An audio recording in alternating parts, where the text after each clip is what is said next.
Les queremos recordar que pueden seguir nuestro evento vía streaming en el sitio web pactoglobal.cl y en los portales sustentare.cl y certificación.cl, además de participar a través de Twitter mediante el hashtag GatoEncuentroPG y en las cuentas @pactoglobal, junto con la cuenta de nuestro programa radial @CHSustentable. También queremos invitarles a completar una encuesta que tienen sobre sus mesas junto a un díptico que muestra lo que va a ocurrir en este evento con un marcador de libros que también está incorporado. Agradecemos en forma especial el apoyo de nuestras empresas auspiciadoras esta mañana. Saludamos cordialmente a Minera Doña Inés de Coyahuasi, a Sodimac, a CAP y también a nuestros amigos de SBio. Además, por supuesto, a nuestros media partners.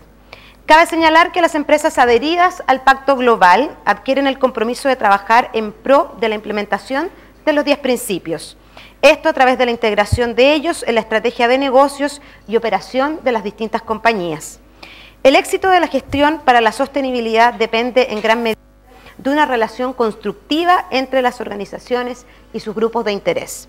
En ese contexto, la Red Pacto Global Chile desarrolló esta jornada con el fin de conocer de mejor forma la manera de implementar el pilar relacionado a las relaciones laborales en la gestión de las compañías frente a un nuevo escenario laboral.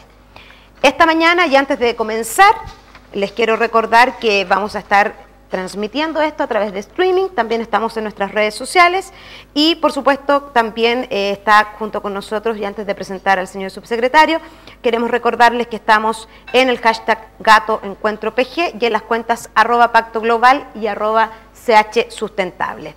Invitamos entonces al escenario al señor Francisco Javier Díaz, quien es abogado de la Universidad de Chile y máster en Ciencias Políticas de la London School of Economics. Fue Fulbright Scholar en Ciencia Política en la Universidad de Pittsburgh y actualmente es subsecretario del Trabajo en el Ministerio del Trabajo y Previsión Social, cargo desde el cual nos dará a conocer la visión por parte del gobierno del escenario en materia laboral. Agradecemos entonces la participación del subsecretario. Damos la bienvenida al señor Francisco Javier Díaz.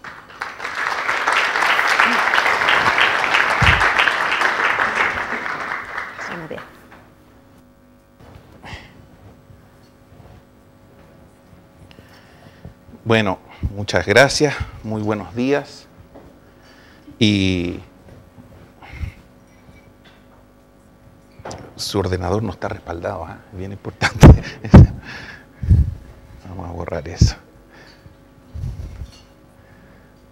Ahí está. Bueno, muy buenos días y muchas gracias por la invitación a Red de Pacto Global. Creo que lo que hacen es súper importante. Yo creo que los países, cuando enfrentan procesos de reforma, cuando un país llega a algún momento preciso, circunstancias especiales en su historia, tienen dos opciones: o seguir la inercia o hacer reforma. Y claramente hemos optado en el actual gobierno por hacer reforma. Creemos que es lo sensato, que es lo aconsejable, que es lo justo y que es lo necesario. Pero una vez que uno opta por el camino de hacer reformas, uno tiene dos opciones nuevamente. Puede optar por hacerlas bien o puede optar por hacerlas mal. Puede optar por hacerlas con conversación, con antecedentes, ojalá con el mayor consenso posible.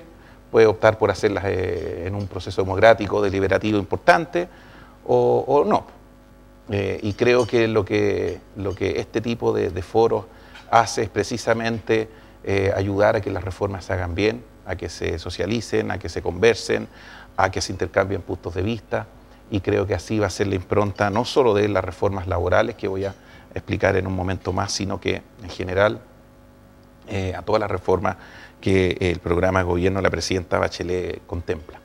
Así que muchas gracias y felicitaciones nuevamente por lo que hace Red Pacto Global, incorporar en un mismo foro a empresas, a expertos, a trabajadores, empresas grandes, empresas más pequeñas, es importante, y más importante aún sobre los temas que ustedes analizan: derechos humanos, medio ambiente, lucha contra la corrupción. A veces se nos olvida lo importante que es tener siempre ahí la vista alerta en esa materia, y en relaciones laborales.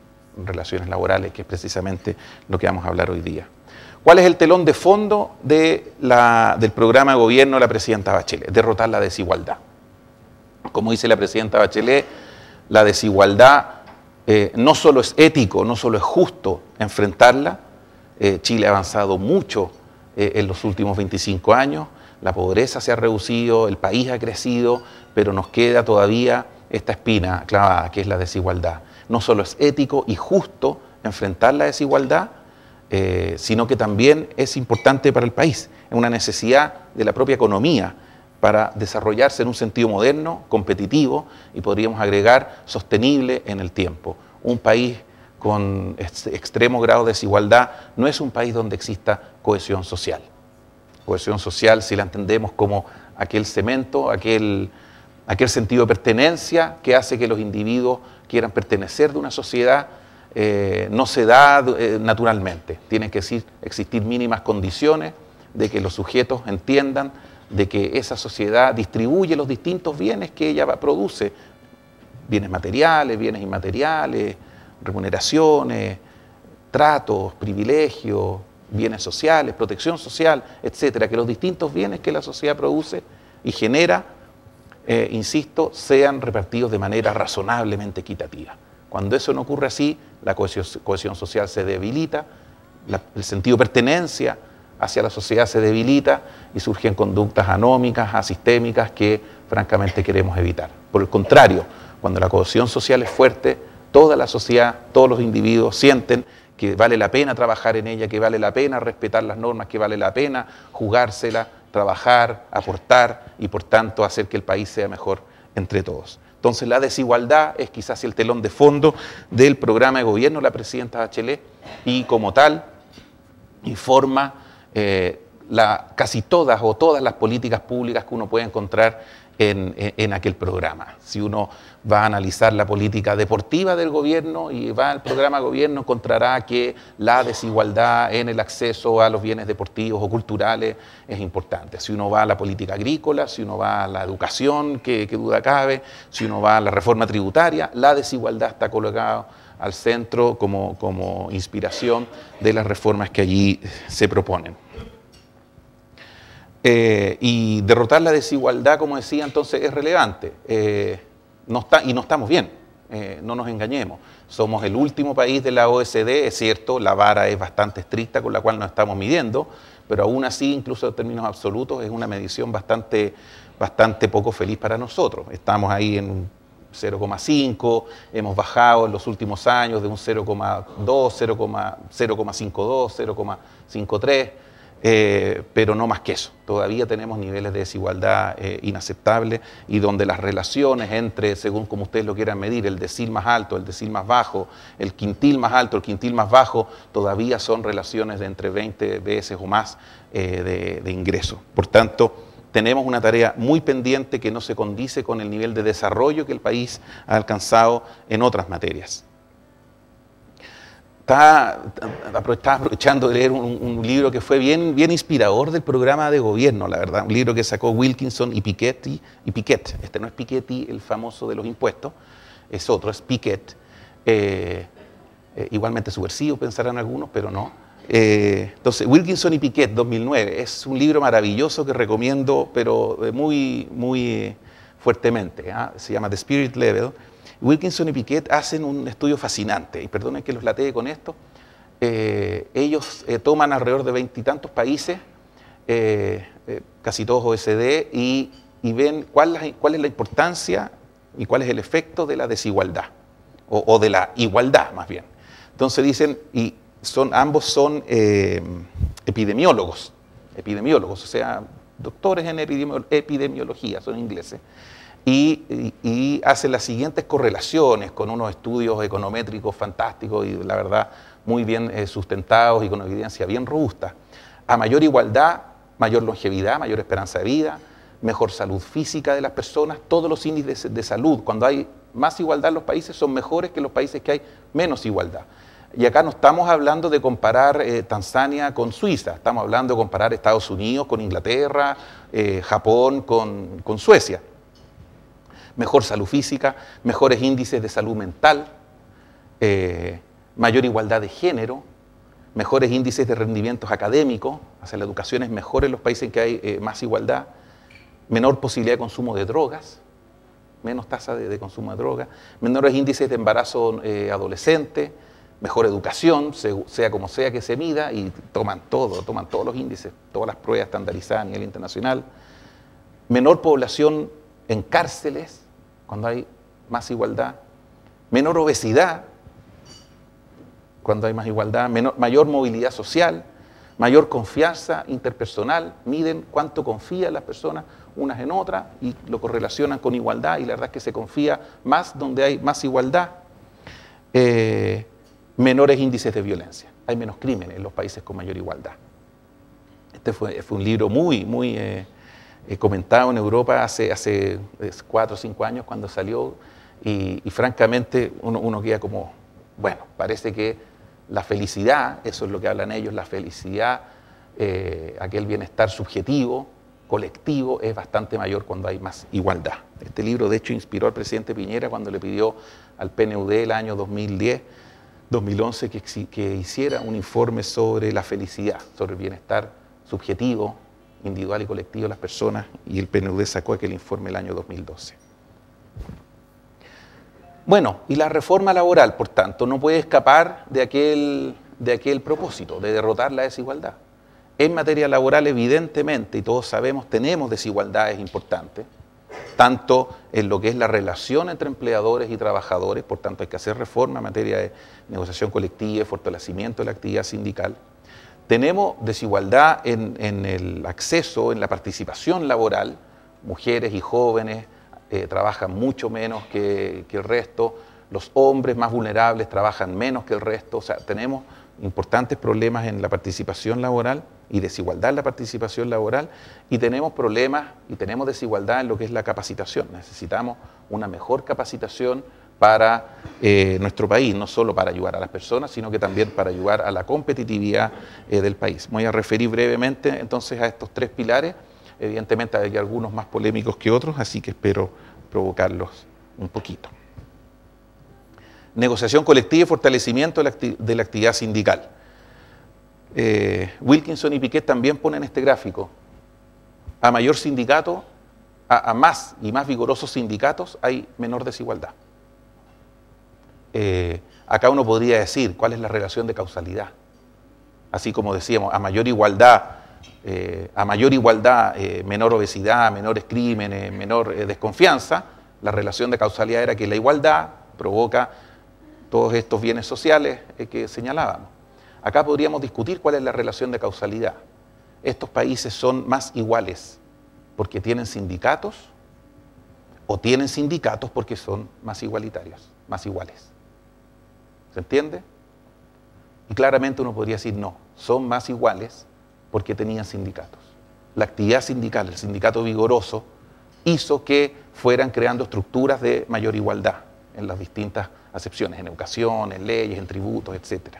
Por tanto, un sindicato fuerte, un sindicalismo fuerte, vigoroso, provoca también mayores grados de igualdad en una sociedad.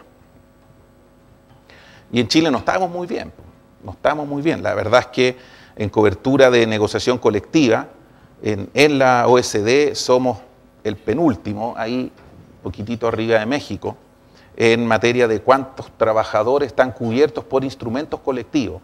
Hay ahí una cierta discrepancia en cómo se mide, pero según estas cifras son alrededor del 8%, hay gente que dice que en verdad son 10 u 11%, depende si contamos al sector público o no, depende si uno saca la minería, la verdad es que baja bastante. En definitiva, bueno, hay distintas maneras de medirlo, pero sea como sea, nosotros estamos en porcentaje bastante bajo, alrededor del 10%, tanto en cobertura de gente que está bajo instrumentos colectivos como en tasa de sindicalización, que puede subir al 12%, muy bajo en comparación a otros países que tienen tasas alrededor del 70% promedio. Entonces, tenemos que tener algún tipo de política que promueve y que fortalezca a lo que es la actividad sindical y los procesos de negociación colectiva. Y acá tenemos algunas de las reformas que queremos emprender en este gobierno en materia de negociación colectiva y fortalecimiento de la actividad sindical. El objetivo es que trabajadores y empleadores negocien en un plano de igualdad y con amplitud de facultades sus relaciones individuales y colectivas de trabajo.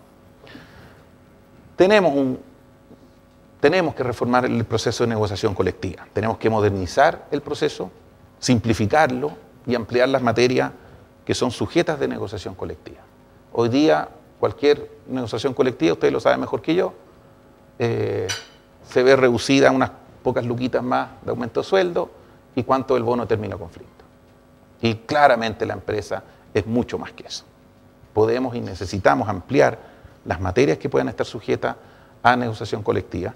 Tenemos que simplificar el proceso. Hay aspectos, hay regulaciones en el libro cuarto del Código del Trabajo que son unos trabalenguas. O sea, hay que saber mucho, hay que entender muy bien cómo es el juego de los plazos, de la presentación de los pliegos, los contrapliegos, cómo se vota la huelga. Tenemos que simplificar ese proceso de manera a hacer que la negociación sea y establecer además mecanismos de conciliación al interior del propio proceso, de manera que la negociación colectiva sea una instancia de conversación antes que el preámbulo de una huelga. Y eso se puede hacer, se ha hecho en otros países y por tanto acá se puede hacer. Tenemos que establecer normas de titularidad en la negociación colectiva y sus beneficios. Acá tenemos el peor de los incentivos para los sindicatos y que termina afectando también al propio empleador, a mi juicio. Como no tenemos normas de titularidad sindical, es decir, como los acuerdos que se logra en una negociación colectiva pueden ser extendidos ilimitadamente a todo el resto de los trabajadores y no a los trabajadores que están sindicalizados, el ejemplo que estamos dando, el incentivo que estamos creando con ello, es que el trabajador le sale mucho mejor no estar en el sindicato, no soportar los costos del sindicato, de participar de los procesos, porque igual después se beneficia, el free rider effect, el efecto polizonte. Entonces, no participo, pero igual me beneficio con todo lo que allí se logre. Tenemos que trabajar también en pisos mínimos para la negociación colectiva. Se podrán hacer excepciones, se podrán establecer algunos requisitos, pero lo que está ocurriendo hoy día en materia de negociación colectiva es que los trabajadores comienza la asamblea pidiendo X más 1 y en algún momento de la negociación, como no hay piso, terminan tratando de mantener X. Así que eso genera un efecto en el sindicato, genera desmotivación, genera que haya mucha conversación inútil durante el proceso de negociación colectiva y por tanto, al no haber piso, no hay certeza, terminamos nuevamente desalentando la negociación, desalentando la sindicalización. Está el tema de los reemplazos. Hoy día se pueden reemplazar bajo ciertas condiciones a los trabajadores que están en huelga en Chile y eso claramente vulnera o debilita a lo que puede hacer la acción colectiva del sindicato. Este es un tema polémico, no lo vamos a negar, pero es un tema que tenemos que abordar y avanzar hacia un esquema de huelga sin reemplazo. Podrán existir equipos de emergencia, eso existe en otras legislaciones, pero sí la figura de reemplazo, que es lo que termina haciendo descolgar y atentar contra el sindicato. El término multiroot, que afortunadamente se logró la semana pasada, se aprobó en la Cámara de Diputados en tercer trámite el término del multiroot y ya está pronto a ser promulgado y ser ley el fin de esta práctica que era hiperabusiva. Yo creo que ahí afortunadamente esta ley salió con 90 y tantos votos de aprobación en el Congreso. Y da cuenta de que la conciencia de que era un abuso sencillamente inaceptable, de que era un verdadero fraude a la ley lo que ahí estábamos cometiendo, muchas veces se acaba. Y se confirma una sana tendencia que estaba ocurriendo ya en muchas empresas que en el pasado habían hecho uso del multiroot y que ya lo venían eliminando. Se confirma también una jurisprudencia que se había dado cuenta que acá había un cierto abuso y se había ido eliminando. Bueno, ahora tiene una consagración legal, afortunadamente, y por tanto se acaba esa figura. Lo que básicamente la ley de multiroot dice es, mire, usted empleador tiene todo el derecho a organizarse como se le ocurra, pero si hay una dirección laboral común y concurren otras circunstancias, tales como producción de bienes necesariamente complementarios o productos similares o hay vínculos de propiedad, bueno, ahí podemos entender de que es una sola empresa para efectos laborales y previsionales y por tanto todos los efectos laborales y previsionales se extenderán a todos los trabajadores de aquellas empresas que han sido declaradas como multiroot o como un solo empleador, y también la negociación colectiva de aquellos sindicatos que antes eran interempresas, ahora van a ser sindicatos de empresa y se puede realizar bajo esa modalidad. Creo que ahí dimos un avance importante y que se haya aprobado con ese nivel de acuerdo y apoyo en la Cámara de Diputados y en el Senado, que salió por unanimidad, da cuenta de que se puede avanzar razonablemente en estos temas con un razonable consenso, en definitiva en beneficio de los trabajadores, pero también de todo el país. También tenemos que ahí hay dos reformas, el Fondo de Desarrollo y Gestión Sindical y programas de diálogo social, que ya no son reformas legales, pero que sí son reformas de programas, son políticas públicas. Los sindicatos hoy día, claro, hay sindicatos súper buenos, grandes, que tienen excelentes niveles de asesoría, pero los sindicatos un poco más pequeños muchas veces están en una precariedad institucional importante, que no ayuda a nadie, porque cuando están en ese nivel de precariedad, nos falta la asesoría inmediatista y que a veces más preocupada de lograr algún beneficio para ella que para los trabajadores, y por tanto tenemos que hacer que tengan buena asesoría con mirada a largo plazo, con mirada estratégica, con una mirada profesional y técnica. Estamos haciendo entonces, lo empezamos este año, esperamos robustecerlo para el próximo año, programas de fortalecimiento a la actividad sindical. Comenzamos ya este año a nivel un poco más reducido y piloto una escuela de formación sindical, formación para dirigentes y para dirigentes jóvenes en todo Chile, formación donde estamos poniendo el énfasis no en materias algo académicas como ir a enseñar derecho laboral o lo que sé yo, nociones de economía, sino que formación que sea lo que es la actividad sindical. Es un oficio importante que los propios dirigentes sindicales tienen que ir transmitiendo a las nuevas generaciones. Entonces estamos colocando énfasis que los propios sindicatos diseñen su malla curricular con unas ciertas directrices de parte de nuestra, pero que ellos mismos diseñen, que ellos mismos gestionen. Y programas de diálogo social. Tenemos mesas de diálogo social que hemos ido constituyendo en estos 3 meses, y esas mesas, entonces la idea es que vayan haciéndose cada vez más tripartitas. En algunas hemos logrado el concurso de algunas agrupaciones gremiales, en otras todavía no, pero estoy seguro que lo vamos a hacer.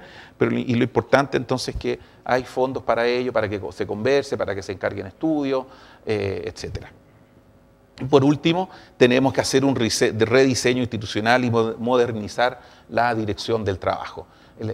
Si queremos tener un sistema de relaciones laborales fuerte, saludable, importante, necesitamos modernizar la dirección del trabajo, darle los recursos que la dirección necesita. En algunas regiones la verdad es que la falta de recursos atenta contra una mínima fiscalización, por ejemplo.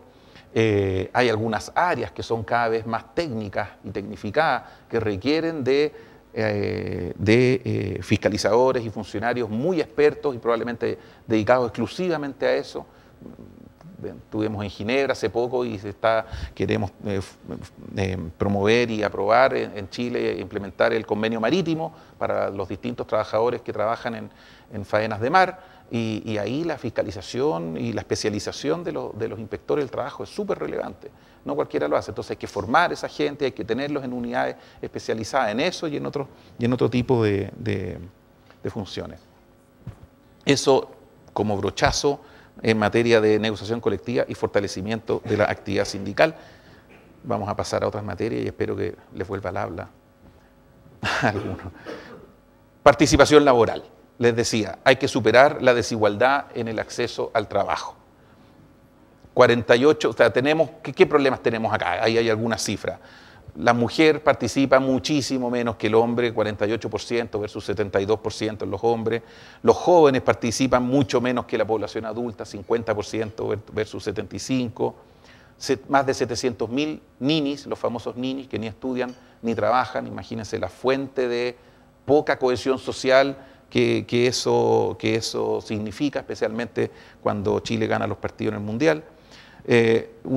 Y además que a medida que bajamos en vulnerabilidad, o sea que la vulnerabilidad es más alta, estas cifras son peores. O sea, la mujer pobre trabaja muchísimo menos que la mujer de clase media o mujer de clase acomodada. El joven pobre trabaja mucho menos que el joven de clase media acomodada, y todos ellos evidentemente menos que el promedio normal. Entonces tenemos un serio problema que atenta claramente contra la cohesión social. Algunas de las medidas que queremos tomar, bueno, primero aumentar el umbral de acceso al subsidio de empleo femenino, llegando al 60% de los hogares de menores ingresos, hoy día está en el 40%, que llega al 60%, y además promover su utilización. Esta es una medida que es re buena, pero que no ha sido todo lo difundida que requiere. Crear un sistema universal de cuidado infantil y estimulación temprana, ¿no es cierto?, para todos los hijos e hijas de trabajadores y trabajadoras. Hoy día lo único que rige en esta materia es, por una parte, la oferta pública que hace el Estado, pero de manera indiscriminada, de acceso a sala cuna y jardín infantil, oferta pública que se hace vía Integra, vía Junji, vía municipio. Y lo otro que existe es el artículo 203 del Código del Trabajo, ¿no es cierto?, cada 20 mujeres, derecho o sea, la obligación de contar con una sala cuna para las trabajadoras. Ambas son insuficientes, la oferta pública tiene que crecer muchísimo más para que ojalá logremos cobertura universal, y el 203 a su vez tiene una serie de problemas, desalienta la contratación de mujeres, no llega a todas las trabajadoras, promovió, cuando existía el multiroot, promovía a veces la subdivisión artificiosa de la empresa para no llegar a la mujer número 20, etc. Entonces, avanzar en ese cuidado evidentemente va a fortalecer la capacidad de la mujer de acceder al mercado del trabajo. Acciones afirmativas para la contratación femenina en las políticas de selección de la alta dirección pública. Por la vía del ejemplo, el Estado ahí puede también ir demostrando que el camino es posible. La tasa de participación de la mujer en altos cargos ejecutivos en el sector privado también es mucho más baja, etc. Y bueno, la capacitación se focaliza en mujeres y jóvenes vulnerables. Lo voy a ver ahora inmediatamente, que veamos capacitación, pero hoy día del millón de capacitaciones que se hace en el país al año, menos del 10% llega a los sectores más vulnerables, y no llega preferentemente a trabajadores, hombres, no jóvenes, con trabajo. En circunstancias que el problema de la capacitación lo tienen mujeres y jóvenes sin trabajo. Capacitamos a los que tienen trabajo, no capacitamos a los que no tienen trabajo, y los que no tienen trabajo, como no tienen trabajo, no se pueden capacitar, y como no se pueden capacitar, no tienen trabajo, y como no tienen trabajo, no se pueden capacitar, y ahí quedamos en un círculo bastante absurdo. Entonces tenemos que romper ese círculo, y por tanto la capacitación se focaliza muy fundamentalmente en lo que es oficio, en mujeres y jóvenes. Y eso nos lleva al tercer tema, capacitación para el desarrollo. Tenemos un problema de productividad importante en Chile, una baja productividad en PIB por hora trabajada, baja inversión en capital humano.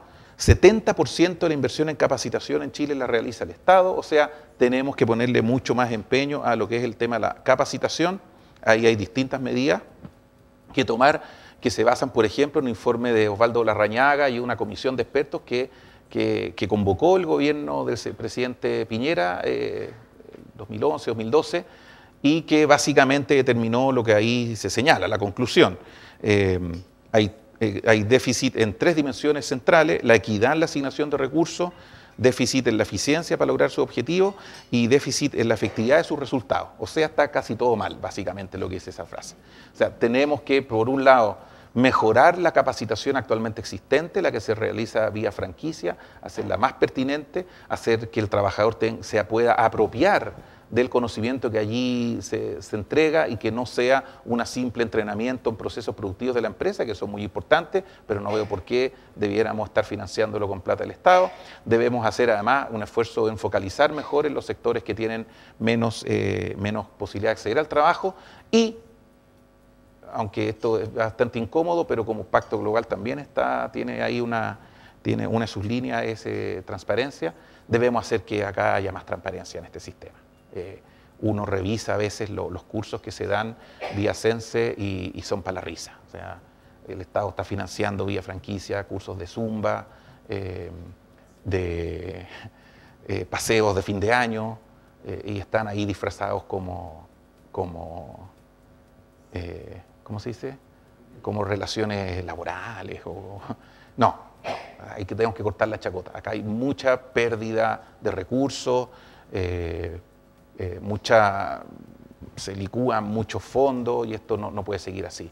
El gobierno anterior hizo un importante esfuerzo en esto, la ministra Matei en su momento, en darle más transparencia al sistema, porque si no le damos transparencia la gente no va a creer en el sistema y eso no va a ser bueno para nadie.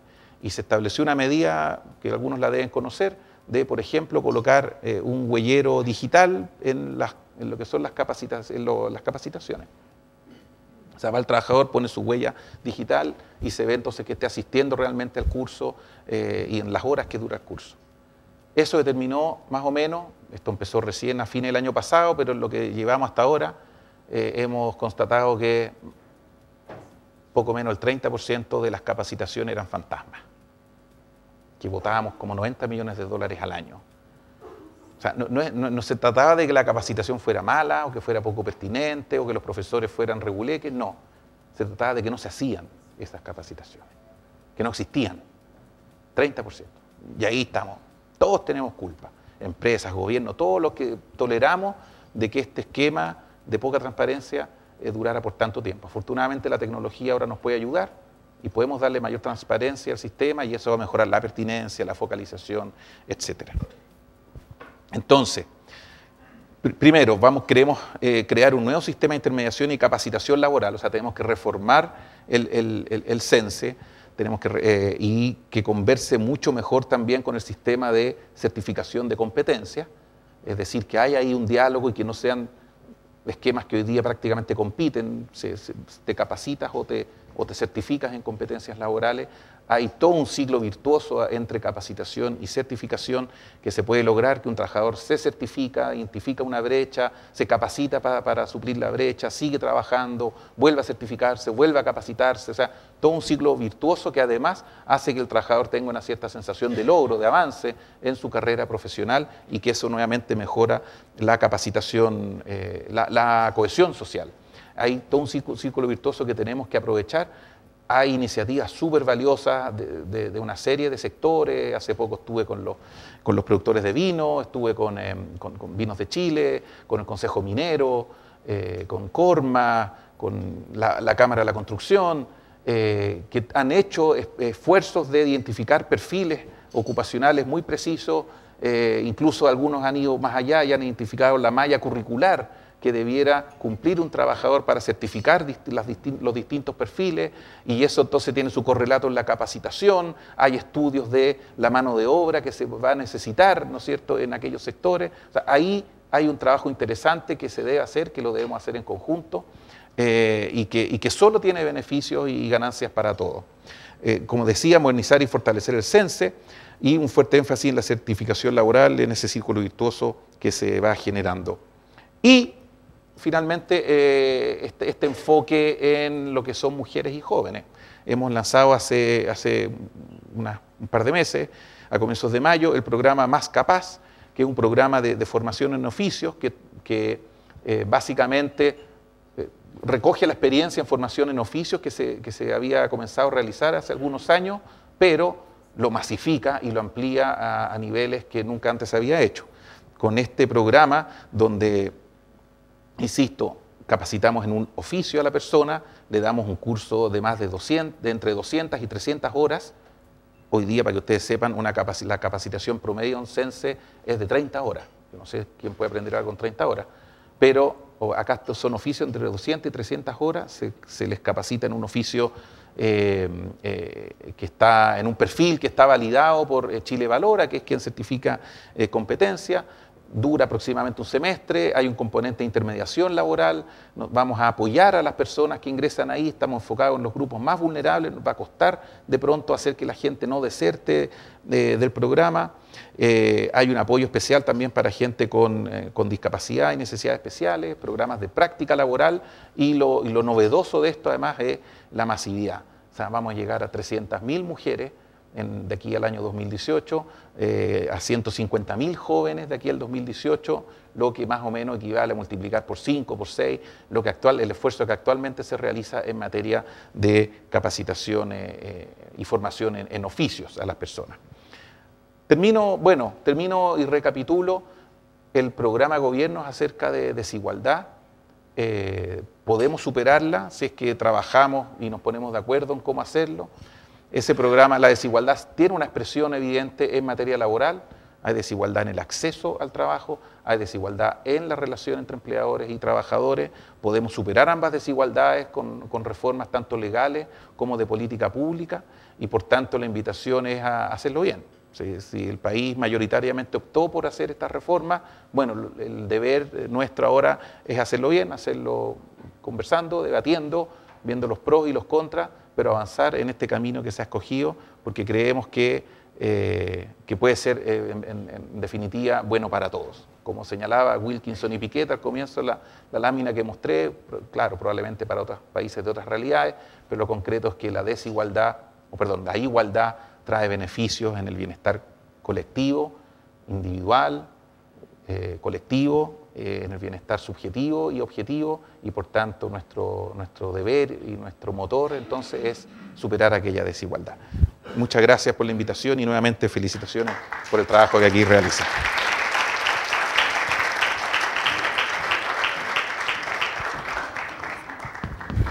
Agradecemos así entonces las palabras del subsecretario Javier Díaz.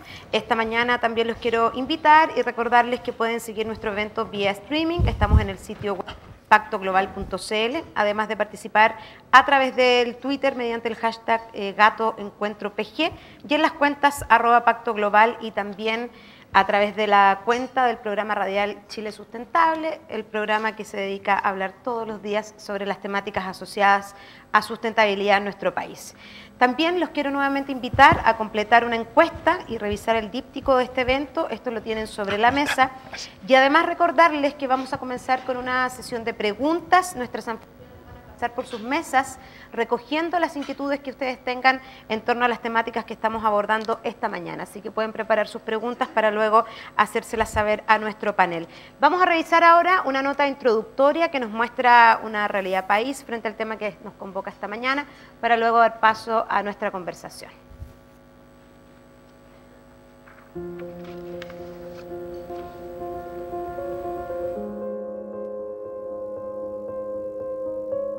La iniciativa de Pacto Global a nivel mundial, dentro del ámbito de las relaciones laborales, promueve principios relacionados con la labor de las empresas en el apoyo de la libertad de asociación y el reconocimiento efectivo del derecho a la negociación colectiva. Además, está en su deber defender la eliminación de toda forma de trabajo forzoso u obligatorio, incluyendo la abolición efectiva del trabajo infantil y la discriminación en materia de empleo. Dichas normas provienen de la Declaración de la Organización Internacional del Trabajo relativa a los principios y derechos fundamentales en el trabajo, adoptada en el año 1998 y cuyo objeto es lograr que el progreso social vaya a la par con el progreso económico y el desarrollo.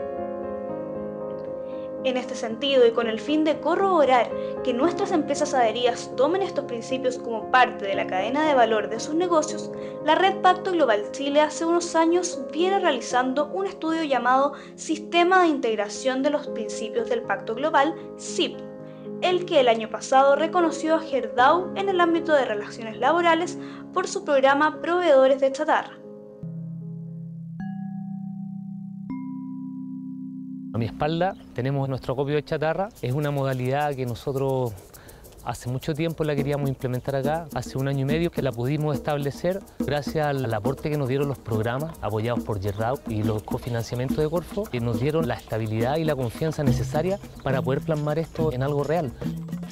Siempre tuvimos miedo de hacerlo por un tema de tener mucho capital detenido, pero nos dimos cuenta que también Gerdau apoya mucho a sus proveedores mediante aportes y algunos adelantos y anticipos que ellos pueden hacer, que de alguna manera nosotros le damos un valor agregado a la chatarra, le damos un plus, porque a pesar de que compramos lata, vendemos briquetas. Entonces ahí se produce una diferencia, un margen de utilidad que para nosotros es súper interesante y atractivo. ¿Cuál es el escenario actual de las relaciones laborales en Chile? ¿Qué rol debe cumplir el sector empresarial como el motor del crecimiento económico y cuánta responsabilidad tiene en la generación de empleo, la reducción de la pobreza y la búsqueda del desarrollo sostenible?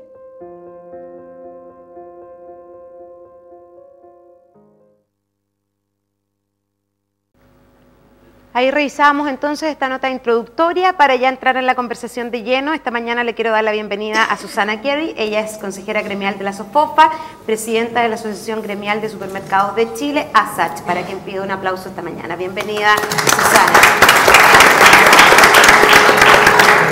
También nos acompaña esta mañana Ítalo Lozano, gerente general de Yerdao, director de ACIMED. Bienvenido. Un aplauso para Ítalo, por favor, también. También comparte este panel de conversación Guillermo Campero, consultor internacional en políticas públicas para la oficina de la OIT para el Cono Sur de América Latina. Bienvenido, Guillermo Campero. Un aplauso para él esta mañana también. Está con nosotros esta mañana Claudio Fuentes, gerente de Fuentes Hermanos Limitada, una empresa proveedora de chatarra para Yerdao. Bienvenido, Claudio, también esta mañana. Claudio, bienvenido. Por supuesto, nuestro subsecretario del Ministerio del Trabajo, Francisco Javier Díaz, a quien les presenté hace unos minutos. Y vamos a conversar y partir esta conversación puntualmente contigo, Guillermo, hablando de los temas que dicen relación con la Organización Internacional del Trabajo y en qué estado se encuentra la legislación laboral chilena en relación a otros países, cuál es la realidad nacional. Bueno, muchas gracias en primer lugar por la invitación a Margarita y a todos los que forman parte de la red Pacto Global. Un segundo, antes de entrar a lo que tú me has preguntado, es muy importante lo que se ha señalado tanto en este video que acabamos de ver como en los documentos que se nos han entregado, y es que los principios que fundamentan Pacto Global son precisamente aquellos a los cuales se funda la Organización Internacional del Trabajo, que son los derechos fundamentales en el trabajo, que por lo demás están incorporados en la Carta de Derechos Fundamentales de las Naciones Unidas. De manera que tenemos una vinculación estrechísima, por lo menos desde el punto de vista de estos aspectos. Ahora, yendo a la pregunta, siempre es difícil hacer comparaciones, porque los países tienen cada uno de ellos sus situaciones específicas y sus procesos. Teniendo en cuenta ese elemento, yo diría que la OIT, a nivel de sus puntos de vista respecto de lo que ocurre en las distintas regiones del mundo y particularmente en la región de Chile ahora, tiene como dos grandes visiones, digamos. Una que es compartida en general en distintas partes del mundo, y es que se trata de un país que tiene un desarrollo y una proyección interesante desde el punto de vista de su capacidad de crecimiento, su estabilidad macroeconómica, en fin, de todos aquellos aspectos que hacen de Chile un país que tiene hoy día una oportunidad sin duda importante de alcanzar metas de desarrollo y de crecimiento y de mejores condiciones para el conjunto de los ciudadanos. Y ojalá en los términos en los cuales el señor subsecretario lo planteaba, en términos de condiciones de mayor igualdad, mejor equidad distributiva, que tal como él lo dice, la OIT lo comparte perfectamente, todos sus estudios lo demuestran, lo que él señaló respecto de estos estudios en términos de los impactos que tienen sociedades que tienen más igualdad, son sociedades que crecen mejor, que generan mayor cohesión social y que tienen sin duda mayor capacidad de enfrentar situaciones difíciles. Voy a poner un solo caso, un solo ejemplo. Nosotros en la OIT, el año 2009, a propósito de la situación de crisis financiera y económica internacional, hicimos un estudio a nivel de alrededor de 150 países en el mundo, en todos los continentes, respecto de la manera como se habían enfrentado los impactos de esta crisis, que fue bastante seria, de la cual Chile no estuvo ajena. Y los resultados de los estudios son concluyentes, en el sentido que no solo los países, sino que las empresas, en las cuales habían relaciones laborales de calidad, capacidad de negociación colectiva apropiada, adecuada representación de empleadores y trabajadores, fueron los países que tuvieron en términos relativos mejor desempeño frente a la crisis que los países que no tenían esa perspectiva. Entonces, para nosotros eso, lo que ha dicho Francisco Javier, es una evidencia que se confirma a plenitud. Y en ese sentido, bueno, en este marco de perspectivas positivas que muestra Chile en la región latinoamericana, en el mundo como un país emergente, la segunda visión es bueno, qué ocurre en relación a este segundo tipo de temas. Allí la OIT tiene algunas observaciones que ha hecho al gobierno de Chile durante mucho tiempo, a raíz de que el país, a través de su parlamento, suscribió prácticamente la mayoría de los convenios de la OIT, y en particular el 87 y el 98 en el último tiempo, que son los que se refieren a la negociación colectiva y la libertad sindical. Y en ese campo, dado que al suscribir esos convenios, estos pasan a ser parte de la legislación nacional, las observaciones que la OIT ha hecho son varias, pero yo quiero destacar solo 3, nada más porque han sido mencionadas por el señor subsecretario. La primera de ellas tiene que ver con este tema de los reemplazos en la huelga. El reemplazo en la huelga contradice los principios de la OIT y contradice los principios de los dos convenios. De manera que allí hay un tema que el Parlamento chileno y el gobierno chileno tendrán que ver cómo resuelven, porque genera una situación que desde el punto de vista internacional no es vista de manera apropiada, no solo porque los principios de la OIT no están siendo adecuadamente plasmados en esa manera de desarrollar el tema de la huelga, sino porque prácticamente, salvo muy pocos países, entre ellos Estados Unidos y algunos otros, es un mecanismo que no existe y que no es considerado razonable. De manera que hay un tema que la OIT ha recomendado pensar. El segundo tema que la OIT ha observado es, también lo señaló el señor subsecretario, y es que desde el punto de vista de la negociación colectiva en Chile, a la OIT le parece sobreregulada. Es decir, es casi, él lo decía, un mecanismo tan complejo desde el punto de vista de la cantidad de plazos y de procesos que hay, que genera problemas no solo para los trabajadores, genera problemas también para los empleadores.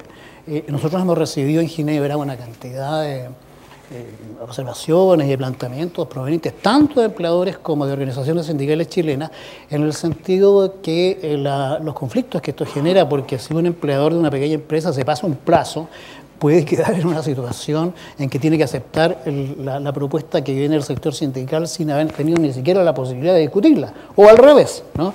Entonces, lo que la OIT está sugiriendo es lo que nosotros llamamos la autonomía social de las partes. Es decir, dar el máximo de libertad a las partes, sector empleador, sector laboral, para fijar sus propias reglas y para fijar sus propias formas de entendimiento. Y allí donde no sea posible que estas funcionen por acuerdo, bueno, habrá una base legal que actuará en ausencia de acuerdo, ¿ya? Pero es muy difícil hacer negociaciones cuando la legislación es tan engorrosa.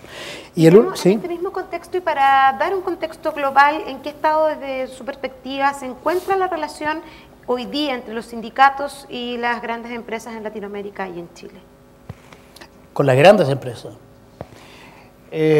Bueno, pero yo tenía un tercer punto, solamente lo menciono, y es que la otra observación que la OIT hace respecto de Chile son las dificultades que existen para generar una negociación colectiva a distintos niveles. En Chile es un país donde la negociación está prácticamente ubicada exclusivamente en la empresa. Esa es una cuestión muy complicada. Ningún país con alto desarrollo tiene esa limitación. Ahora, en relación a las grandes empresas, Chile está bastante bien. En la gran empresa en Chile hay un buen nivel de sindicalización. El problema de nuestra sindicalización está en la pequeña y mediana empresa, porque es allí donde existen más dificultades por el número de trabajadores, por las mismas regulaciones para sindicalizarse. Así es que si me preguntas respecto de la gran empresa, Chile está, digamos, comparativamente bien en relación. ¿Y dentro de lo que son las medianas, las pymes, cómo está esa relación con allí no, pues, en la mediana, en las pymes o en las medianas, digamos, en las que no son grandes empresas, Chile tiene una sindicalización muy baja, el promedio de 9-11% que señalaba el subsecretario, en realidad se ve arrastrado por eso, porque si lo miramos en la gran empresa o en la minería, tenemos 55-60% de sindicalización, que es un porcentaje razonablemente bueno desde el punto de vista internacional. nacional.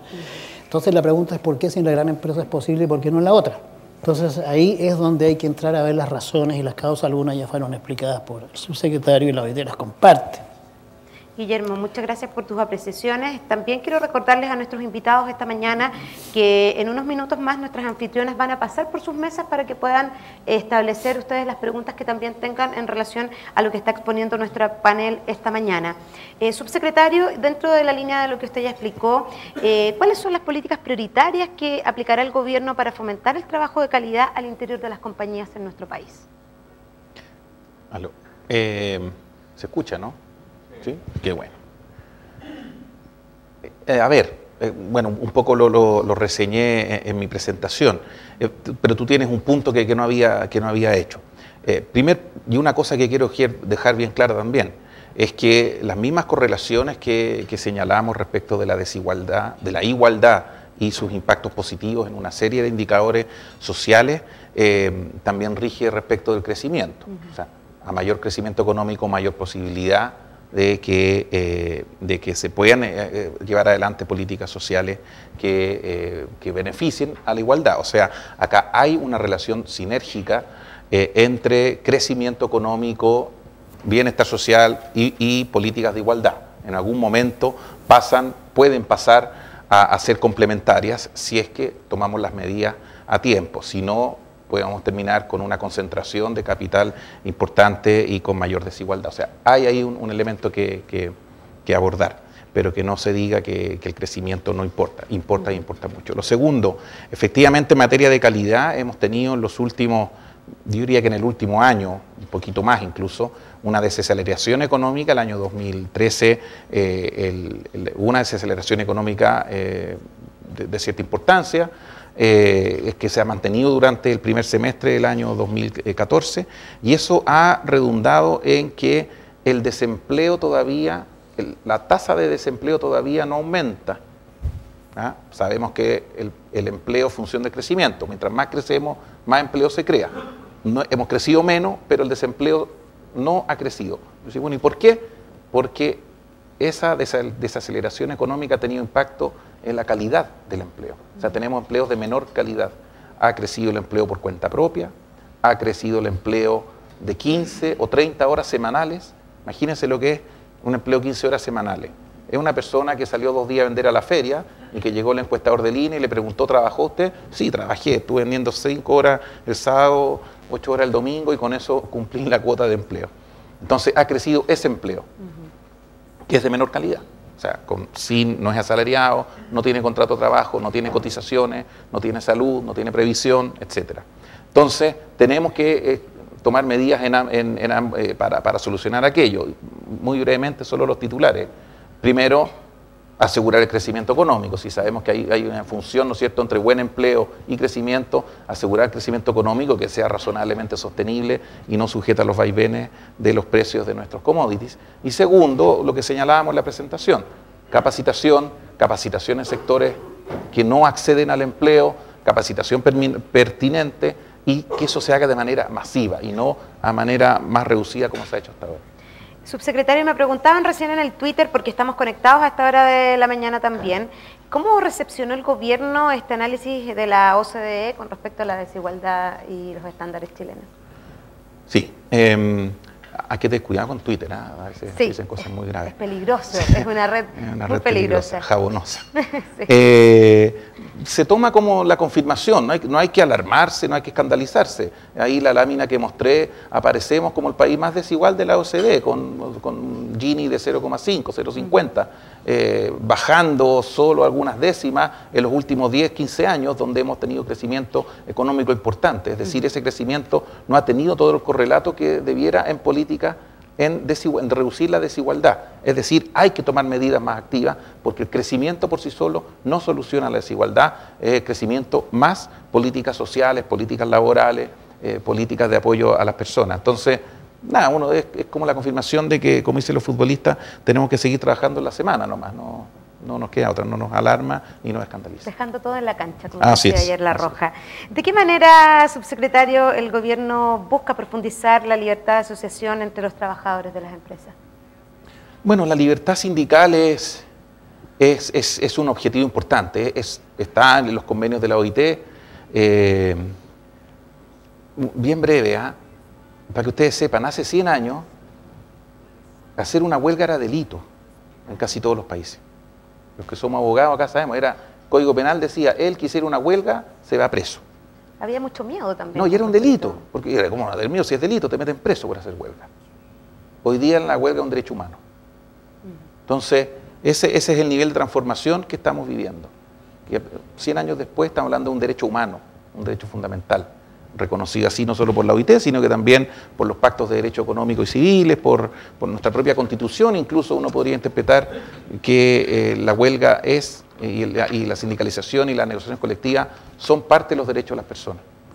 Entonces, ¿cómo promoverla? Bueno, con todas las medidas que aquí hemos señalado y en parte, como lo que dices tú, por mejorar los incentivos. Hoy día no hay nada, están todos los incentivos puestos para que sea bastante poco racional, si uno lo lleva a esas teorías, pertenecer y a involucrarse en la acción colectiva que implica un sindicato. Hay estigmatización, lamentablemente, hay práctica antisindical, por eso es bueno lo que hace Pacto Global, porque habla de este tema y trata de solucionarlo, ¿no es cierto? Hay práctica antisindical, hay estigmatización. Está el tema de que si tú le extiendes los beneficios al resto de los trabajadores, el efecto polizonte está siempre presente. O sea, hay que tomar medidas institucionales y también de formación para solucionar aquel problema. Muchas gracias por sus apreciaciones. Les recuerdo que estamos en el hashtag EncuentroPG y también en nuestras redes sociales @PactoGlobal junto con el Twitter @CHSustentable. Quisiera también entrar en la conversación con Susana Chieri, preguntarte básicamente, Susana, ¿cuál es el desafío para las grandes empresas en su relación con los sindicatos desde lo que es tu óptica? Yo quería primero referirme un poquito a la contingencia y poner ese desafío. El subsecretario hablaba de los incentivos correctos en políticas públicas y cómo los incentivos provocan ajuste en las empresas, ajuste en las relaciones laborales. Y yo creo que estamos en un escenario bien crítico en este minuto donde las reformas que se están conversando van a generar en la práctica aumento de costos porque aumentan los impuestos, aumento de costos porque van a ser menos rentables las inversiones, son hechos bien objetivos, digamos, disminución del ahorro, son hechos que van a suceder. Las mismas reformas laborales, yo veo una luz de esperanza por un lado y por otro lado también van a generar aumento de costos de remuneraciones, va a haber una transferencia de poder y creo que me preocupa también el aumento de judicialización, la desaceleración que viene. Son hechos a los cuales las empresas se tienen que adaptar y se adaptan y esos son las señales y los incentivos que producen las políticas públicas. Y mi pregunta es, ¿cómo hacemos sustentable esto? La sustentabilidad de un aumento de remuneraciones, si no asociada con un aumento de productividad, ¿cómo sobrevivimos? ¿Cómo sobrevivimos como empresa, como comunidad, como relación entre empresas grandes, empresas chicas, como relación entre trabajadores y empleadores? Entonces, muchas de las reformas van asociadas a cómo generamos mejor negociación. Digo, ¿cómo vamos a poner reformas para generar mayor colaboración? Y ahí donde yo veo una luz de esperanza en esto, un aumento de las materias de negociación colectiva. Me encantaría ver cómo generamos aumento de temas más allá de la negociación colectiva. Yo creo que necesitamos estar permanentemente trabajando en conjunto, generando metas en conjunto, viendo cómo hacemos más productivos los empleos actuales. Las capacitaciones, la mejora en educación se demora en llegar. Entonces necesitamos ese aumento de productividad ya. Y ahí es donde yo veo con preocupación y quizás es compartida en cómo vamos a sobrevivir y hacer sustentable estos aumentos de costo, cómo vamos a hacer sustentables aumentos de remuneraciones de los trabajadores para que no solo necesitemos 15 horas a la semana, sino que, oye, en realidad una persona está ganándose un derecho porque va a ser más productivo en su remuneración, y eso va más allá de una negociación, va en una conversación mucho más amplia, en busquemos las barreras que hay hoy día en la legislación para poder hacer más productivo, busquemos las oportunidades que hay, busquemos, yo quiero ahí referirme a algo, darle más énfasis aún al tema del diálogo social entre sectores, en los mismos gremios. Creo que hay tremendas oportunidades. Un tema que me llamó la atención en la capacitación sindical, que fuera hecho por los mismos dirigentes, para los mismos dirigentes, yo sería mucho más audaz y digamos, vamos juntos a capacitación empleadores y dirigentes, porque se requiere un marco de conversación común, el mismo idioma, mismo lenguaje. Si no, unos se capacitan por un lado, los otros aprenden de eficiencia, economía, incentivos, en el lado de los empleadores, los dirigentes estamos en los derechos, y cuando hacemos el cruce de tener un lenguaje y metas comunes. Ese es lo que yo creo que necesitamos con bastante urgencia, dado la contingencia.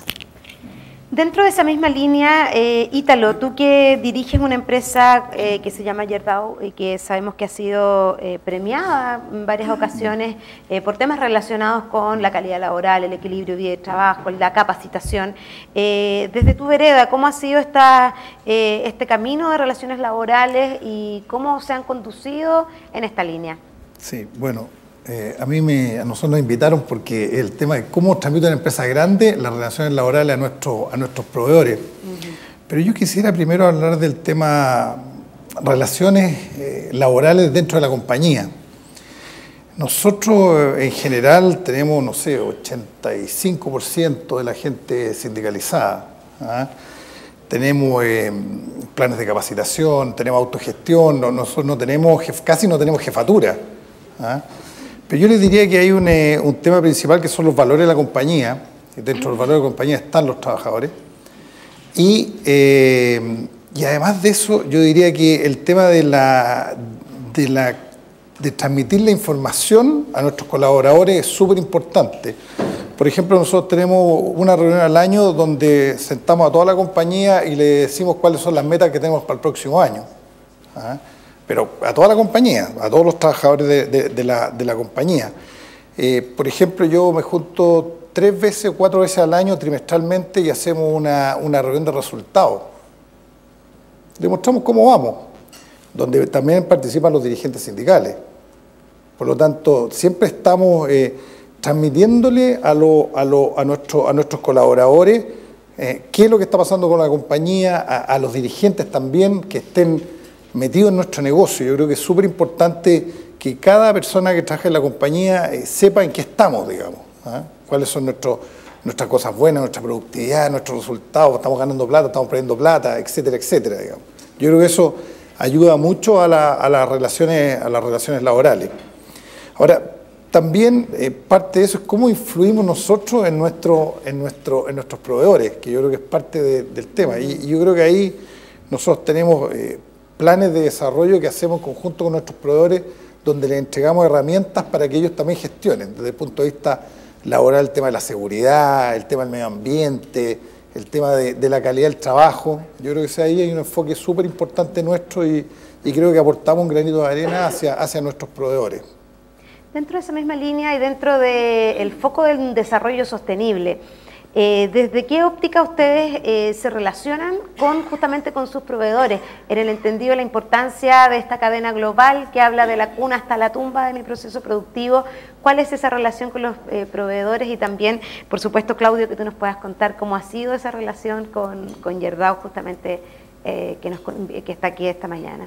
Bueno, ¿qué tal? Buenos días, buenas tardes. Días. No sé, gracias. Buenos días, buenas tardes. La verdad que yo escuchaba al señor subsecretario y bueno, tenemos una ardua tarea, ¿cierto? Es difícil todo lo que se planea realizar en este corto tiempo. Yo soy de repente un contrario a los cortos periodos, creo que de repente 4 años no es suficiente a veces para hacer las cosas que se requiere hacer. Y como él mismo decía, tenemos dos caminos, ¿cierto? Habló usted de los dos caminos. La verdad que o nos sentamos a ver cómo las personas que tienen poder de decisión hacen los cambios, o trabajamos por ello. Desde mi punto de vista como pyme, la verdad que yo me asusto un poco porque no caigo en los rangos que usted hablaba que son seguros, porque nuestra empresa le da trabajo a 15 trabajadores, por lo tanto estamos fuera de la sindicalización, no la tenemos. Pero aquí hay una conexión y afortunadamente estamos bien respaldados por empresas como Gerdau, que a través de sus programas ellos nos han capacitado y la verdad que nos han transmitido esa confianza que hablaba usted y esa conciencia de hacer las cosas bien.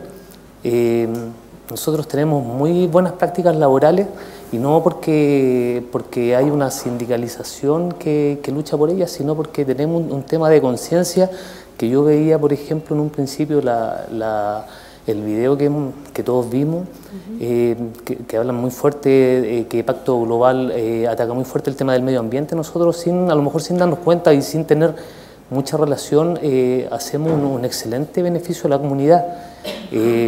También damos trabajo de calidad. Aquí se hablaba, por ejemplo, de trabajos de 15 horas semanales. Nosotros, la verdad que nuestras 15 personas están todas bien contratadas y nuestro trabajador más nuevo tiene 1 año en la empresa. Entonces damos trabajos de calidad estable con sueldos éticos. Nuestro trabajador que menos remunera tiene 1.6 sueldo mínimo.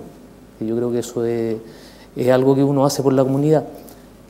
También el tema del beneficio que produce nuestro rubro para la comunidad, de tener el entorno más limpio, que es la extracción de chatarra, y darle a la chatarra el uso y el camino correcto en realidad, que llegue a una fundición y que se recicle como material propio. Por lo tanto, siento que nosotros, a pesar de estar en estos rangos peligrosos, tenemos una conciencia que creo que es fundamental tenerla, y que tal vez si todos trabajáramos por eso, seríamos obviamente un mejor país. Muchas gracias, Claudio. Gracias por tus palabras. También, Susana, de lo que es tus impresiones, recién Ítalo se refería a los temas de transparencia, al diálogo con los colaboradores, con los trabajadores. Desde esa misma perspectiva, ¿cómo evalúas tú la conversación, el diálogo y el entender hoy día que inclusive ya no estamos teniendo gerencias de recursos humanos, sino que tenemos una gerencia de personas que ha entendido que la importancia de tener trabajadores contentos, comprometidos con su empresa y por supuesto esta admiración de los trabajadores, como decía Claudio recién, por estas compañías que lo están haciendo bien y que se han preocupado por un desarrollo sostenible? Creo que en materia de diálogo es fundamental asociar el diálogo con resultados, porque muchas veces por no hacer este vínculo directo se validan otras formas más violentas, más de toma o extorsiones. Voy a poner un poco más en caricatura. En cambio, yo he visto que diálogos han tenido resultados concretos en todo aspecto. Creo que una de las cosas que mencionaba el subsecretario del sistema de competencias laborales, que parte de un diálogo tripartito, en un organismo sectorial, donde trabajadores, empleadores y el Estado se ponen de acuerdo en fijar un un estándar de desempeño y un estándar de funciones mínimo en perfiles laborales, y eso se acuerda, y en distintas industrias, dependiendo de la complejidad, generan espacios de conversación, pero también generan estándares mínimos, y eso es un buen resultado, es un resultado público además, está disponible. Yo tengo el ejemplo en el sector supermercado, tenemos levantados los perfiles laborales de todos los cargos en un local, están disponibles para cualquier local que lo quiera usar de Arica a Punta Arenas.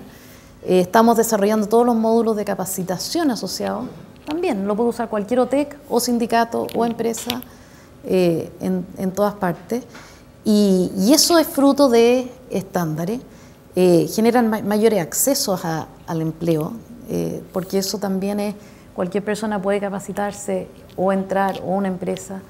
Entonces son acuerdos, produce reconocimiento, ese es un valor tremendo, especialmente en sectores, veíamos que el mayor desafío de participación laboral en el sector de trabajadores no calificados, personas que no han ido nunca a la educación superior, pero han trabajado toda su vida, han ido a la universidad a la vida, básicamente, y en algunos casos la certificación de competencias laborales, sabe que usted aquí tiene su título porque ha trabajado, se ha capacitado, ha aprovechado las oportunidades laborales que le han dado su empresa y se le reconoce con un título y además con un reconocimiento que es público, cualquiera puede ver que esa persona tiene un certificado en ciertas áreas.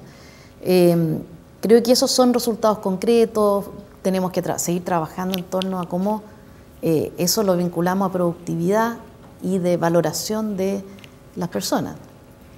Muchas gracias, Susana.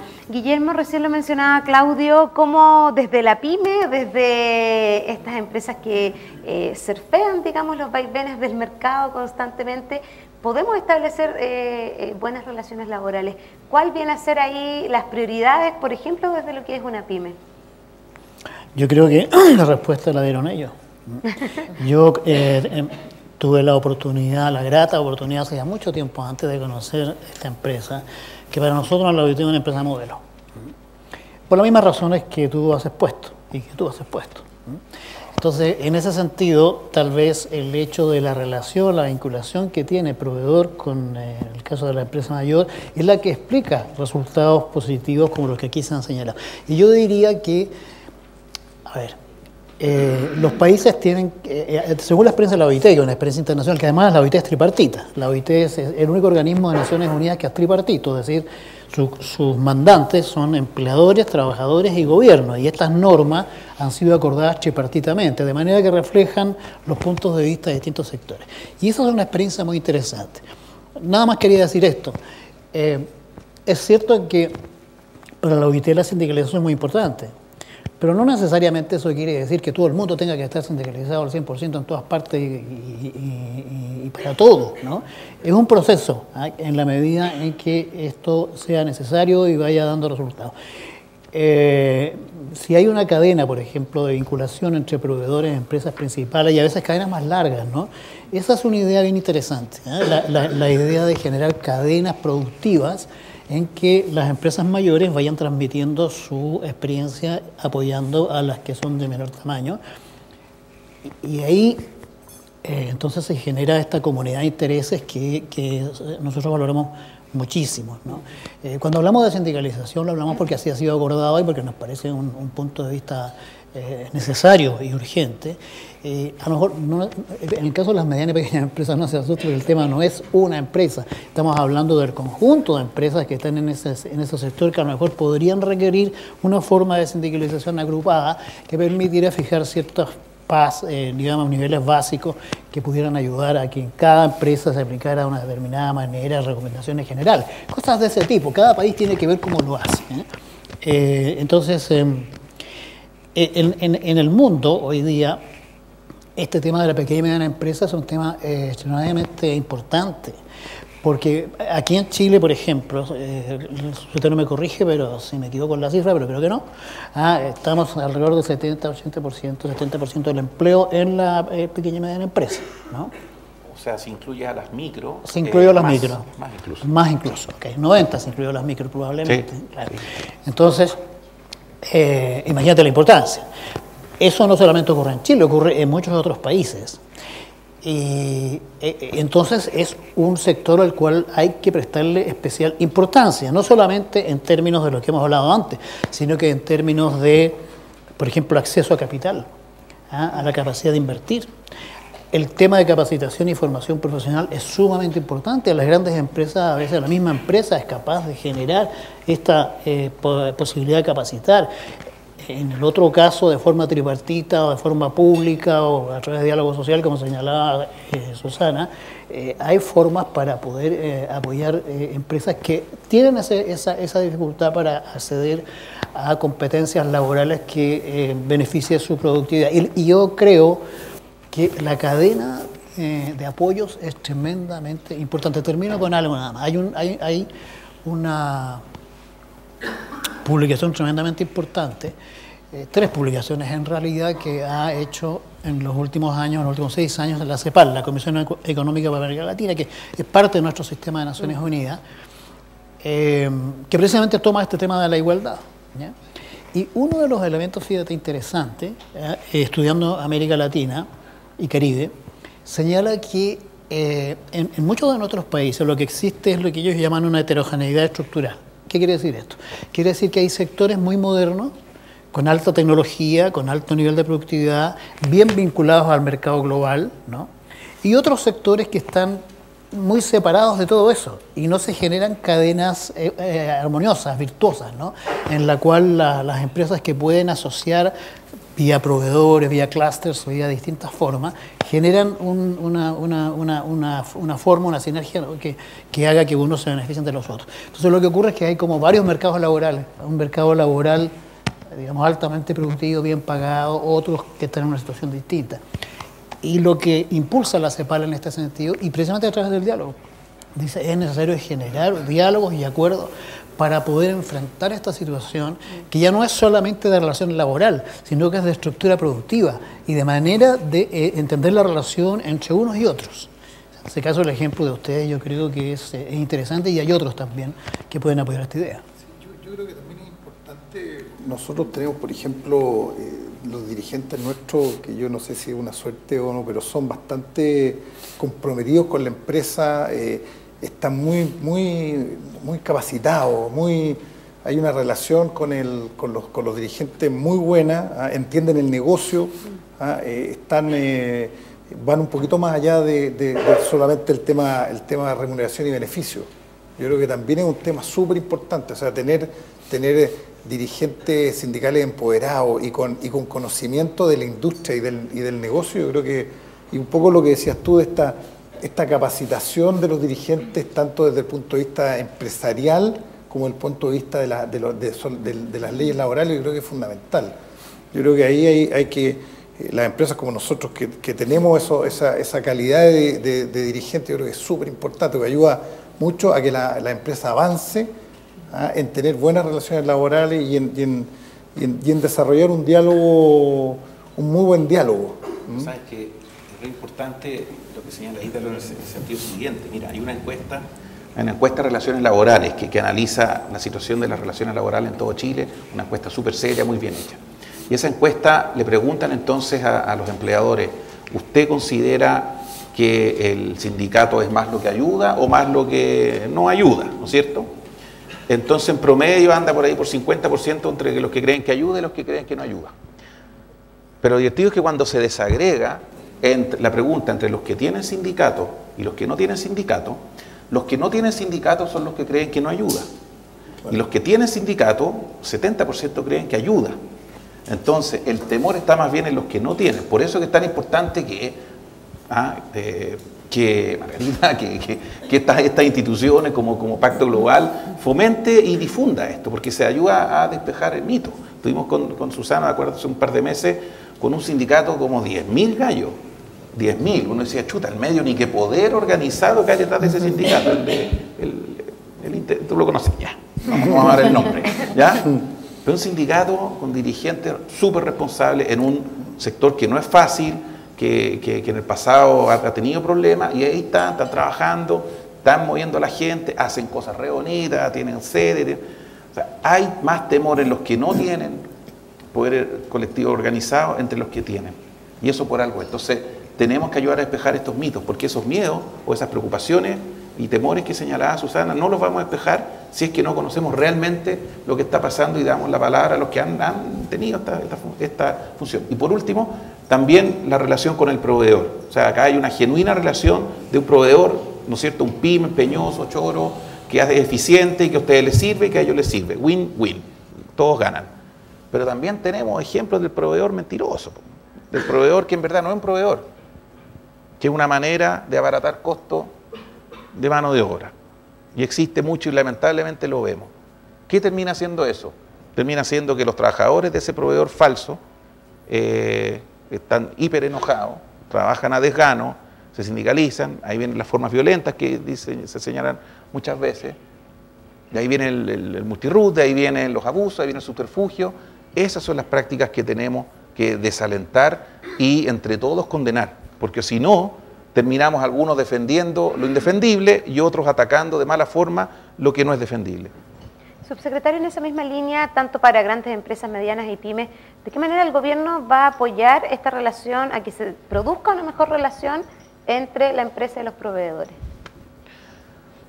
A ver, mira, hubo un esfuerzo importante hace 5 o 6 años, por ejemplo, salió la ley de subcontratación, que no es precisamente lo mismo, pero ahí hay un esfuerzo en decir, mire, usted puede trabajar con distintas empresas, se pueden subcontratar una serie de funciones en una empresa, pero por ejemplo las condiciones de seguridad en la faena tienen que ser comunes para todos.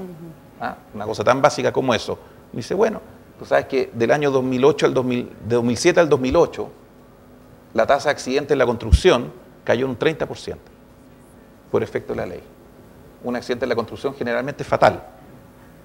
O sea, se salvaron un par de decenas de vidas solo porque una ley dijo la seguridad en la faena es primero responsabilidad de la mandante y además tiene que abarcar a todas las empresas que participan en esa faena, sea ella o sean los proveedores o contratistas o lo que sea. Imagínate, un ejemplo así. Entonces se pueden hacer iniciativas en este sentido y avanzar en beneficio para todos. Muchas gracias. Ítalo, retomando un poco lo que es la experiencia y el caso de éxito de Gerdau, también usted nos mencionó el tema de estas políticas de puertas abiertas. Hay muchas empresas que todavía conservan una actitud del pasado, si pudiéramos categorizarla, en donde la política es a puerta cerrada, no informamos, tenemos el rumor, tenemos el trabajador que está perdido, que no sabe hacia dónde se dirige el timón. Desde la experiencia de ustedes, esta política de puertas abiertas, del diálogo, como lo mencionaba recién Susana también, ¿cómo ha sido exitosa? Exitosa? Yo diría que un poco lo que comentaba, yo creo que la política tiene que ser de puerta abierta en todo, digamos, o sea, los resultados de la compañía no pueden ser secretos, digamos, yo creo que al final todos trabajamos en la misma empresa y todo, tanto el sindicato como todo tiene que estar abierto al conocimiento. Yo creo que eso es súper importante. Nosotros, por ejemplo, tenemos reunión informativa todos los meses, donde se informa a todas las áreas los temas que están pasando en la compañía. Además la reunión trimestral, además la reunión de estrategia de la compañía, y todo eso se difunde a todos los colaboradores. Yo creo que eso es fundamental, y así lo entienden todos los trabajadores. Es un proceso, este es un tema largo, ¿no? Pero yo creo que es un tema que empresas del tamaño nuestro lo entienden los colaboradores, lo entiende el sindicato, por lo tanto creemos que esa es la forma, digamos. Perfecto, les queremos agradecer este enriquecedor análisis proporcionado por nuestros panelistas esta mañana. ¿Alguien se quedó con algo más que quiera mencionar con respecto a la conversación? Está muy breve. Yo creo que lo que ellos nos han transmitido aquí es muy importante, más allá de los debates que pueden haber sobre temas institucionales o jurídicos, que es el tema de la confianza. La confianza es fundamental. Mi esposa es psicóloga y ella me dice que hay un concepto muy antiguo en el campo en que ella se maneja, que es ella le llaman el contrato psicológico. El contrato psicológico son las expectativas que tiene uno respecto del otro, ¿no? Y de que sean, digamos, reconocidas. El empleador respecto de que el trabajador sea comprometido a contribuir y el trabajador lo mismo, ¿no? Entonces, ese contrato psicológico se llama confianza. Y se da a través de muchas maneras, como ustedes lo están haciendo. Trabajar en la oscuridad lo que genera es el tejo pasado y el tejo recogido, ¿cierto?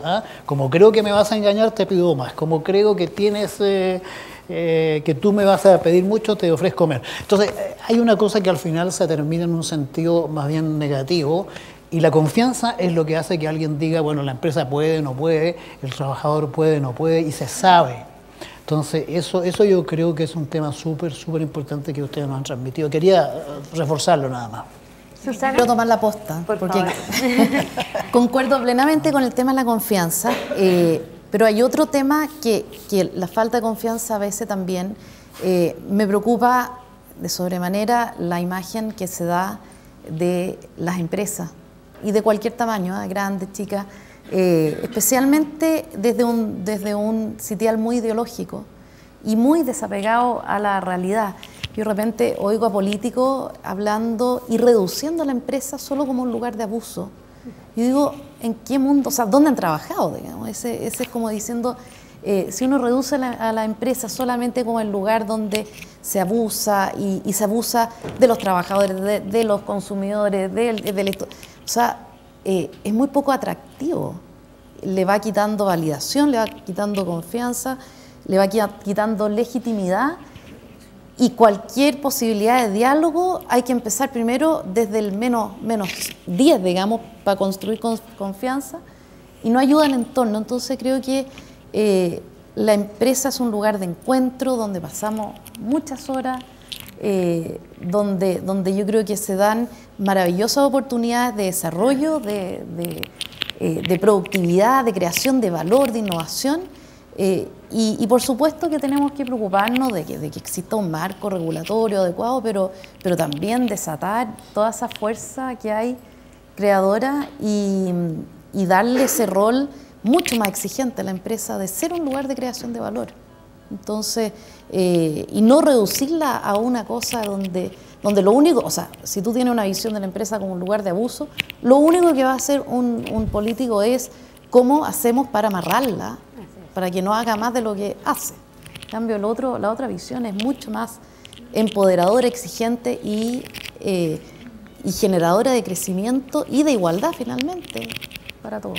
Muchas gracias, Susana, por tus aportes y por los aportes interesantes de todo nuestro panel. Ya se está ubicando nuestra periodista Rocío Rivera en algún lugar del salón para hacernos llegar las preguntas que ustedes mismos hicieron esta mañana, y también las preguntas del Twitter, que está sumamente activo, así que vamos a responder también las preguntas del Twitter. Y por supuesto recordarles que tienen una encuesta sobre sus mesas para que puedan ustedes también generar aporte y valor, como lo decía Susana recién, a estos encuentros organizados por Pacto Global Chile, dirigido por la señora Margarita Ducci. Vamos a ver entonces, Rocío, ¿dónde estás ubicada para que podamos ir viendo estas preguntas? Sí, vamos con la primera pregunta de Marcela Letelier de Melón, y va para el subsecretario Francisco Díaz. En relación con el primer punto de fortalecimiento de negociación colectiva, ¿cuáles son los plazos para las presentaciones de proyectos de reformas legales en esta materia? El segundo semestre de este año. Directo y concreto. Sí, ¿para qué la vamos a Rocío, adornar? ¿puedes continuar por favor con la siguiente pregunta? Bueno, seguimos con la siguiente entonces. Esta es a manera general de Víctor Dañino, el presidente de la Comisión de Discapacidad de la SOFOFA. ¿Cuál es el escenario de las relaciones laborales con respecto a la discapacidad? ¿Quién quiere tomar la palabra con respecto a esta pregunta? Por favor. Dado que se ha tocado un tema extremadamente relevante. Este es un tema que a la OIT le preocupa en particular, así como otros, pero de manera muy importante, porque los procesos de acceso al mundo laboral de las personas con capacidades diferentes o discapacidades son recientes. Y en ese sentido hay que empujarlas, y la OIT tiene programas especiales respecto de esto para promoverlas en el mundo, y los resultados en general han sido exitosos. Así es que simplemente quería decir eso, es un punto, una observación muy importante que nosotros como OIT agradecemos, porque en general a veces en el debate este tema no aparece. ¿Subsecretario? Sí, en el programa de capacitación en oficios que señalaba, el Más Capaz, que pretende capacitar en oficio a 450.000 personas en 4 años, está contemplado una preocupación especial en personas con capacidades diferentes o discapacidad. En este año, en el piloto, por ejemplo, vamos a pretender capacitar casi 5.000 personas, 2.000 y tantas van a ser personas con capacidades diferentes o discapacidad, porque claro, cada vez se están integrando o están tratando de integrarse más al mundo del trabajo, y todas las experiencias que existen indica que son un súper aporte. Estamos hablando de más del 10% en mínimo, según como uno mida discapacidad de la población. Por tanto, estamos hablando también de un tema de derechos humanos, cómo garantizar el ejercicio de un derecho humano a 10 o más % de la población. Muchas gracias, subsecretario. Quisiera agregar un tema, hay varias, es un programa de SOFOFA que ha sido bien exitoso, hay varias buenas experiencias y yo agregaría, tenemos mucho que aprender todavía de cómo una empresa recibe a una persona con discapacidad y no desde, hay una experiencia bien interesante, el caso así más extremo, una empresa que recibe a un sordomudo, tiene que enseñarle lenguaje de señas a todo el equipo. Y eso no es tan simple, cómo se gestiona la relación con el resto del equipo, con la jefatura, todas las políticas de inclusión tenemos mucho que aprender todavía y yo creo que es un aprendizaje que estamos haciendo sobre la marcha. ¿Y ahí cómo se prepara una empresa, Susana, para eso? Porque puede estar las ganas, puede estar la disposición, pero claramente las competencias para poder recibir a una persona de una manera coherente, digna, deben también pasar por cierta capacitación. Esa es la complejidad y la complejidad también es cómo conservas la equidad interna también del equipo, cómo cuidas el equipo a veces cuando hay discapacidades más complejas. Eso también, porque tienes que exigirle también por dignidad a la persona discapacitada porque está haciendo una contribución y eso significa saber cómo le doy retroalimentación, cómo le digo que lo hizo pésimo, qué efecto le va a producir. O sea, hay algún tipo de aprendizaje y creo que tenemos que seguir estudiando y compartiendo buenas prácticas en este tema. Ítalo, en esa misma línea, en Yerdao, ¿han incluido a alguna persona con capacidades distintas? ¿Está dentro de los próximos pasos a seguir? Yo diría que tenemos poco por el tema, nuestro tema de seguridad y las condiciones laborales son bastante más complejas. Yo diría que ahí hay un tema de seguridad que no nos permite ser muy...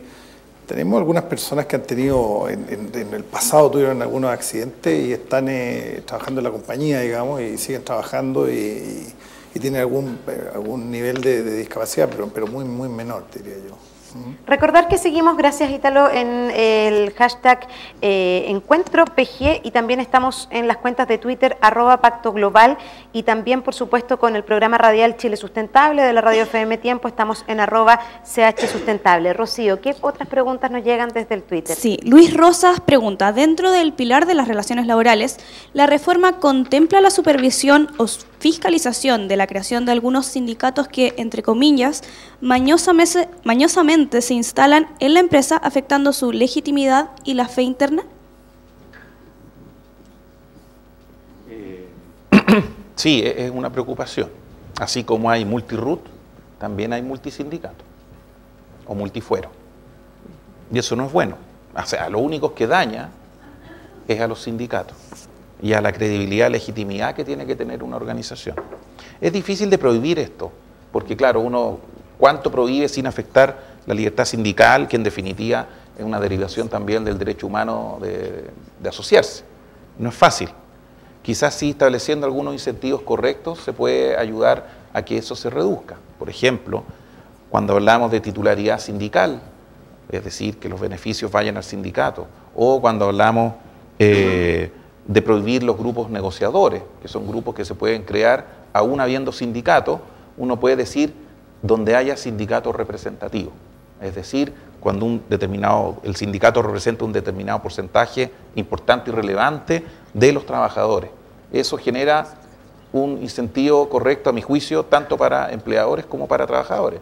Para el empleador, porque va a tener que negociar, ¿no es cierto?, sin reemplazo, sin grupo negociador, con titularidad, lo que es bueno, equipar a la cancha, y para los sindicatos que van a tener que aprender a crear sindicatos representativos.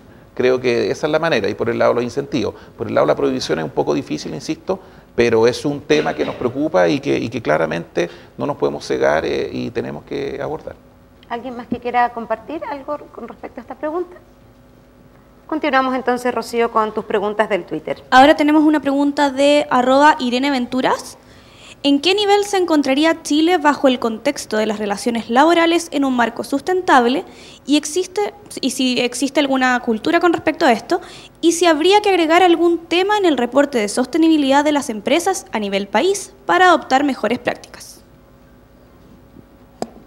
Ítalo, yo creo que podríamos compartir una experiencia desde lo que ha sido la empresa y lo que es Yerdao. O sea, yo diría que en general las relaciones laborales en el marco de sustentabilidad de la empresa son fundamentales. ¿Ah? O sea, en la medida que hayan buenas relaciones laborales, la sustentabilidad de la empresa mejora, digamos. Eso yo creo que es una cosa bastante básica. Además, las relaciones laborales, la empresa tiene problemas también de punto de vista de mantenerse en el tiempo, digamos. ¿Ah? Guillermo. Aparte de la que Ítalo señala, en la sustentabilidad que se refiere al tema del medio ambiente, ¿no? Empresas sustentables son también empresas que tienen una relación... Exactamente, son, digamos, ecológica y ecológicamente responsables. Social, económico y medio ambiente. Exacto, entonces ese es un desafío bien complejo y por lo tanto hay que abordarlo y abordarlo con realismo y con también un propósito de país, ¿no? Porque tiene que ver con la sustentabilidad del país, no solamente del medio ambiente inmediato de la empresa. Sí, pasa que la palabra sustentable es como poco sustentable. Viene de sustainable, que es a la vez sustentable o sostenible. El profesor Humberto Maturana nos dijo exactamente ¿Sí? lo mismo un día en un capítulo de ya. Chile Sustentable. ¿Viste? Entonces, es como, mira, no sabía que había que me estaba copiando. Porque, entonces, no sé si es sostenible en el tiempo o sustentable ambientalmente, ahí se produce esta misma conversación que estamos teniendo acá, pero solo más allá de ello, solo para decir que Wilkinson y Piquet, perdonen que los cite, tienen un artículo como el 2013, no del 2009, sino que el 2013, donde agregan que además igualdad genera mayor sustentabilidad ambiental.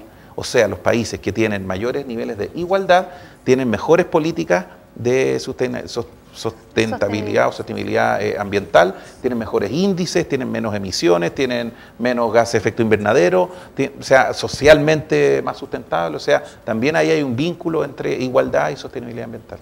Muchas gracias, subsecretario. ¿Tenemos la última pregunta, Rocío? ¿Tenemos alguna otra pregunta más? Tenemos una pregunta de Bernardita de CAP, si me esperan un segundo. Recordarles que estamos en línea transmitiendo por streaming este encuentro organizado por el Pacto Global de Chile. Estamos hablando de las relaciones laborales y ahí está nuestra nueva pregunta.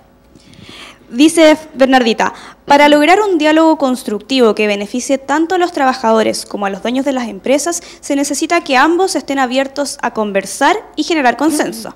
Se nombraron medidas para asesorar a los dirigentes sindicales en esta línea y Bernardita pregunta al subsecretario ¿de qué manera se integra a los altos mandos de empresas en esta conversación? Sí, bueno, es un punto que había hecho Susana y si no lo expliqué bien, ruego se me excuse, puede haber sido un reflejo freudiano de no haberlo señalado, pero nos interesa hacerlo con los empleadores.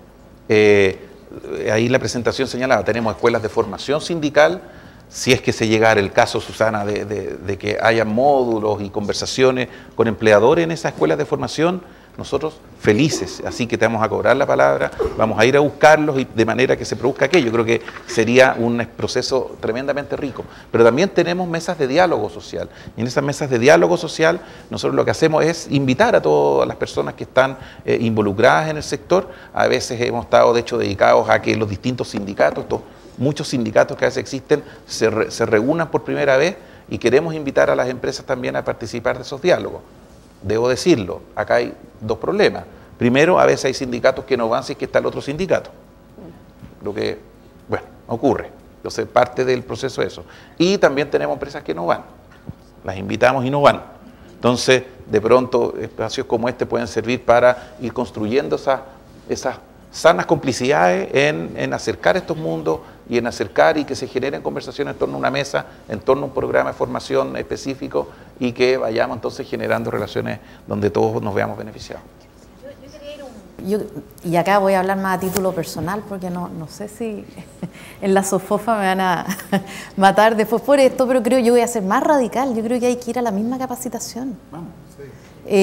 No solo un módulo, ser más arriesgados. Vamos a la misma capacitación, aprendamos de eficiencia, costo y aprendamos de derecho y de diálogo.